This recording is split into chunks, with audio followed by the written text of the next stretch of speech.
Você já parou para pensar que o Rod Stewart é como se fosse o Roberto Carlos da gringa? O Roberto Carlos deles? Pois é, essa comparação ela parece ser um pouco absurda de início, né? Quando eu publiquei no meu site, quando eu publiquei no Whiplash, muita gente brincou com isso, alguns sacanearam com relação a isso, outros pensaram que não tinha nada a ver, mas até que tem um fundinho de verdade para o que eu vou explicar a partir de agora. Vamos começar pelo Rod Stewart, né? Para mim, o Rod Stewart ele é o grande vocalista de rock que o rock perdeu, né? Que o rock acabou não tendo. Explico por quê. Muita gente não sabe, mas o Rod Stewart ele começou a carreira no rock and roll, no hard rock, lá para meados da década de 60, do fim da década de 60. Ele participou, na verdade, de uma banda chamada Jeff Beck Group.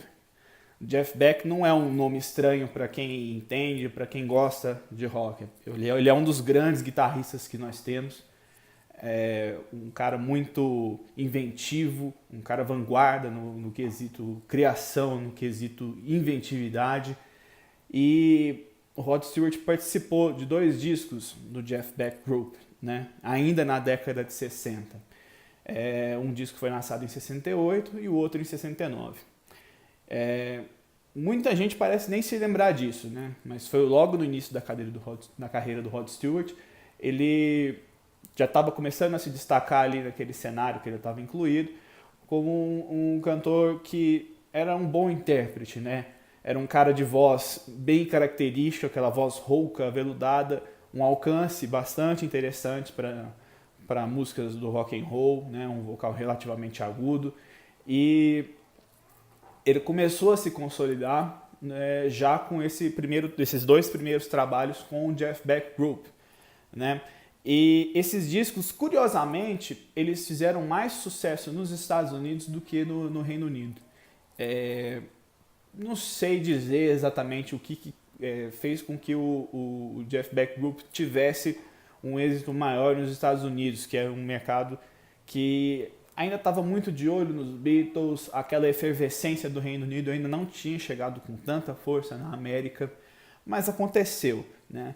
E depois dessa parceria breve, né, o Rod Stewart passou a integrar a banda Faces, né, o The Faces, que foi formada a partir das cinzas do Small Faces e consagrou a parceria entre o Rod Stewart e o Ronnie Wood, que é o guitarrista dos Rolling Stones, né, que veio a ser o guitarrista dos Rolling Stones após o fim do Faces, né? Já dando um spoiler aqui, a banda mal foi formada, já estou adiantando que ela vai acabar. Mas o Faces ele já teve uma consagração mais específica do nome do Rod Stewart, né? Porque ele era o grande destaque da banda ao lado do Ronnie Wood, enquanto que no Jeff Beck Group o nome já indica que é a banda do Jeff Beck, então não havia muito espaço para consagração de algum nome que não fosse o próprio guitarrista. No Faces ele já começou a almejar uma carreira um pouco mais estável, uma carreira que as pessoas conhecessem bem o seu trabalho, e de forma concomitante ali, ao mesmo tempo, o Rod Stewart começou a trabalhar em uma carreira solo, né? A carreira solo que começou ali no fim da década de 60, início dos anos 70, e segue até os dias de hoje, né? Onde sua mãe, o seu pai, seus tios, até seus avós, dependendo, vão conhecer o Rod Stewart. O que é interessante é que o trabalho feito com o The Faces, ele é um pouco mais orientado para o blues rock e é bastante calcado no hard rock da década de 70, né? Aquele hard rock que ainda não tinha muita diretriz para se seguir, mas que era pesado, né? Era um som mais pesado do que o rock and roll, o próprio rock que já passou a ser melhor desenvolvido com os Beatles. A psicodelia que estava muito em alta no fim da década de 60, era um som ligeiramente mais pesado. Naquela época não tinha essas 200 mil prateleiras com hard rock, heavy metal, thrash metal, não sei o que é metal e tudo mais. Era um som pesado, um som mais pesado. E isso é bastante curioso porque ao mesmo tempo o Rod Stewart desenvolvia um trabalho na carreira solo que obviamente era calcado no hard rock, mas tinha uma influência muito de alguns elementos da música consagrada nos Estados Unidos, né? Que é o folk deles, né? O folk americano e também o country, que é um estilo muito consolidado desde sempre lá nos Estados Unidos, né? É um estilo que é a cara dos Estados Unidos e que fez com que o Rod Stewart meio que trabalhasse em duas frentes, né? Ao mesmo tempo em que ele se consagrava no Faces como um astro do rock, daquela forma mais convencional, lá na carreira solo dele havia até uma inclinação bem ligeira ali, bem discreta, a um som um pouco mais acessível, mais comercial. Ainda não estamos falando do pop que consagrou o Rod Stewart depois, estamos falando de um som ligeiramente mais radiofônico, vamos assim dizer. Tem até um trabalho de bastante destaque, na minha opinião, da carreira solo do Rod Stewart, que é o Every Picture Tells a Story, de 71. Para mim é o melhor disco dele, é o trabalho em que ele conseguiu expor melhor suas ideias sem fugir do rock and roll, né? Sem fugir do som pesado que ele já estava fazendo com outras bandas, com outros projetos, só que com a cara do Rod Stewart. Ali, vamos dizer assim, é o início mesmo da carreira do Rod Stewart, carreira solo no caso, e o The Faces foi evoluindo de forma paralela, só que o The Faces teve vida curta, né? A banda acabou em 75, a carreira solo do Rod Stewart continuou, né? Obviamente, como todo mundo deve saber, em algum momento ali ele se tornou um grande astro, começou a vender milhões de cópias e é nesse momento que todo mundo passa a conhecê-lo de verdade, né? Não só dentro do rock. Mas qual que foi esse momento, né? Esse momento, sendo mais específico, foi no ano de 78, quando ele lançou o disco Blondes Have More Fun, que inclusive tem aquela música bem curiosa, né? Que é Do You Think I'm Sexy? Que causou uma ação, né? O Jorge Benjor, né? Um dos grandes cantores da música brasileira, chegou a processá-lo acusando de plágio e no fim das contas o Jorge ganhou a ação, a indenização foi até destinada para caridade e tudo mais, mas enfim, isso é assunto até para outro vídeo, para outro momento. Quem tiver interesse me cobre aí nos comentários para contar essa história depois de forma um pouco mais detalhada. Mas foi ali em 78 que o Rod Stewart começou a sua guinada ao pop, né? Era um pop ainda até um pouco dislexo, assim, um pouco confuso, porque ainda tinha os elementos um pouco ali do rock que ele tinha trabalhado na discografia dele até 76, né? O último disco mais hard rock dele foi o A Night on the Town, que é o lançado em 76. Ele fecha uma era, fecha uma etapa na carreira do Rod Stewart. Em 78 ele já caminha mais pro pop, e é um pop assim que também é bastante direcionado para música disco, né, para discoteca, que estava bastante em alta naquela época. E não vamos esquecer que até outros nomes mais consagrados do rock, né, como Kiss, como Rolling Stones e alguns outros, também flertaram com a música disco naquela época, né? Seja em um tom um pouco mais experimental, ou seja realmente para vender disco, né? Para vender álbum, para vender música, para vender single, né? Então teve essa mudança, né? Essa transição que foi até um pouco brusca e por isso ela não foi tão bem construída nos álbuns seguintes, né? Nos álbuns após o Blondes Have More Fun, e isso faz com que a gente até pense que o Rod Stewart poderia ter se consagrado muito bem dentro do cenário do rock, né? Ele era um cantor completo, né? Ainda é um cantor completo, apesar de estar já em idade avançada. Ele é um cara que canta muito bem, tem uma voz, um timbre muito específico, né? Aquela voz aguda e um pouquinho rasgada, um timbre aveludado, gostoso de se ouvir, e ele tem um êxito muito interessante como intérprete, né? Ele não é exatamente um compositor, muito menos um bom compositor, mas ele é bom em pegar as músicas e interpretá-las, né? Para dar a sua própria versão, né? Tanto é que muitos dos hits dele são até covers, né? Em um período relativamente recente ele chegou a lançar alguns álbuns destinados somente a covers. Tem até um cover do Creedence que chegou a fazer um relativo sucesso, né, de Have You Ever Seen the Rain. E ele se consolidou mesmo nesse caminho do pop, né? Porque a partir daquele momento ali do fim da década de 70 em diante, ele começou a trabalhar em discos mais calcados no pop, em alguns momentos no soft rock, bem distante daquele hard rock cortante assim que ele fazia com o The Faces ou no início da carreira solo dele, né?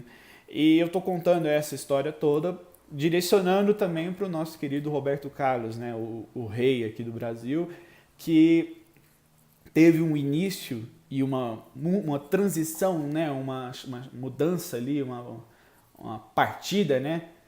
Bem semelhante da forma que aconteceu com Rod Stewart, ainda que musicalmente seja diferente, que o estilo seja diferente, que o público seja também diferente, porque o Roberto Carlos, por mais que ele tenha feito sucesso com gravações em espanhol, ele é muito consagrado aqui no Brasil, né?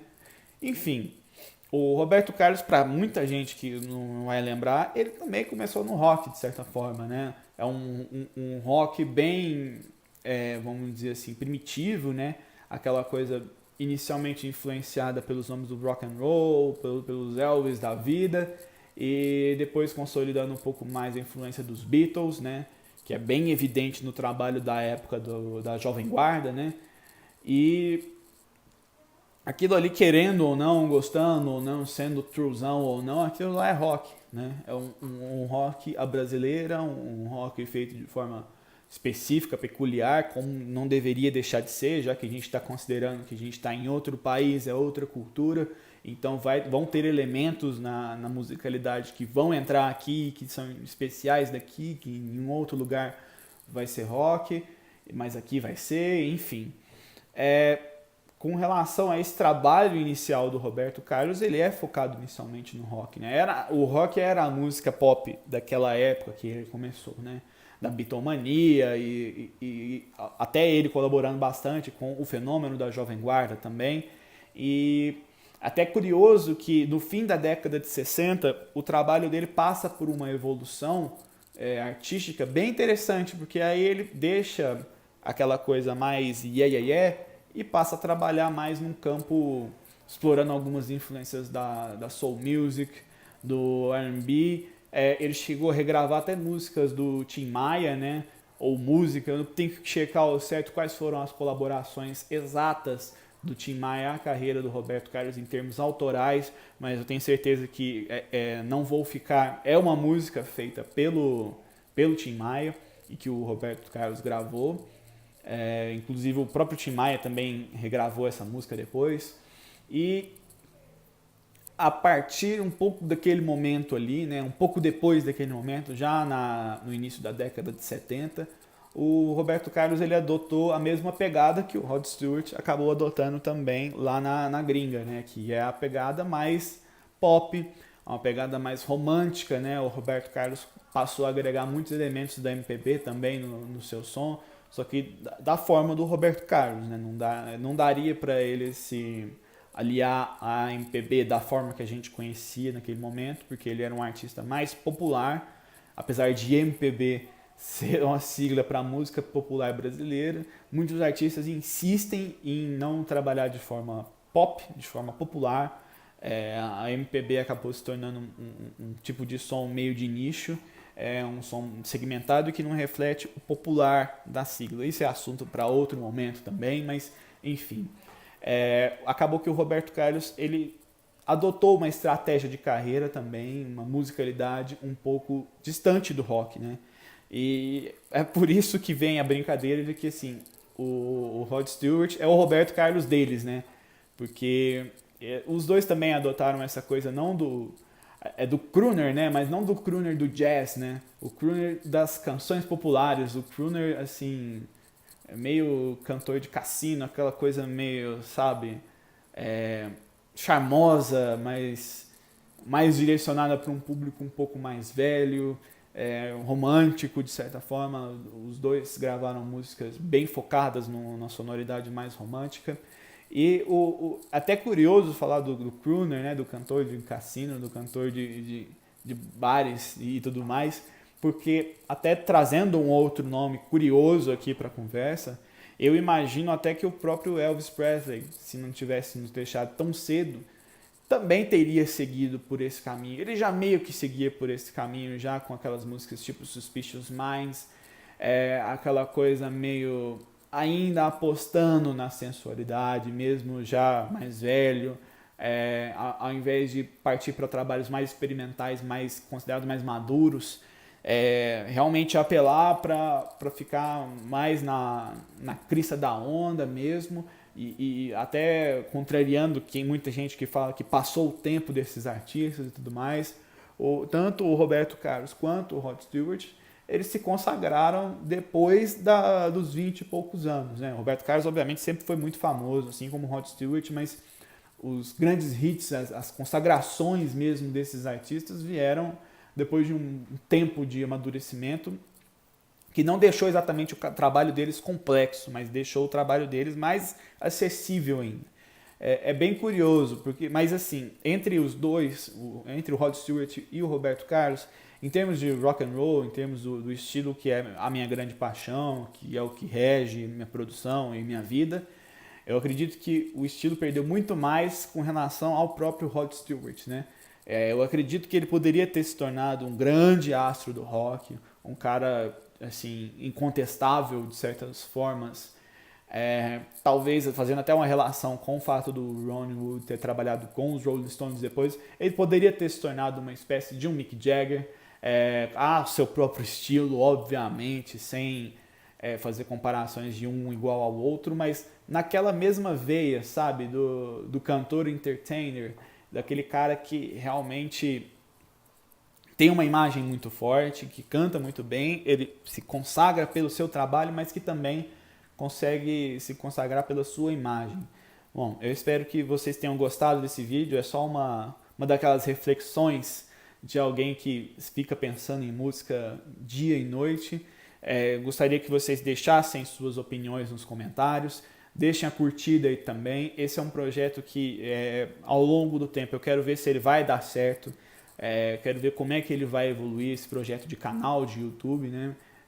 Muita gente pede para mim para fazer um canal no YouTube, para apresentar os vídeos, né? Apresentar o meu conteúdo de uma forma diferente, e conforme for percebendo a reação de vocês todos, eu vou produzindo cada vez mais. Então faz todo aquele processo que todos aqueles youtubers malas pedem, mas vou pedir também porque é interessante para a gente ver como é que vai ser o termômetro, como é que vai medir, né, esse novo projeto. Curte aí, fique inscrito no canal, ativa as notificações, deixa o seu comentário, eu vou agradecer demais. Eu leio tudo que vocês mandam em redes sociais. No Twitter chegam realmente centenas de mensagens por dia. No Instagram também chega bastante coisa, no Facebook, nos comentários das matérias que eu escrevo, seja no meu site, seja no Whiplash, seja em outros veículos para os quais eu colaboro. Sempre estou lendo muito o que vocês comentam, então deixem sua opinião aí, sempre com respeito, sempre na tranquilidade. Agradeço demais. Valeu!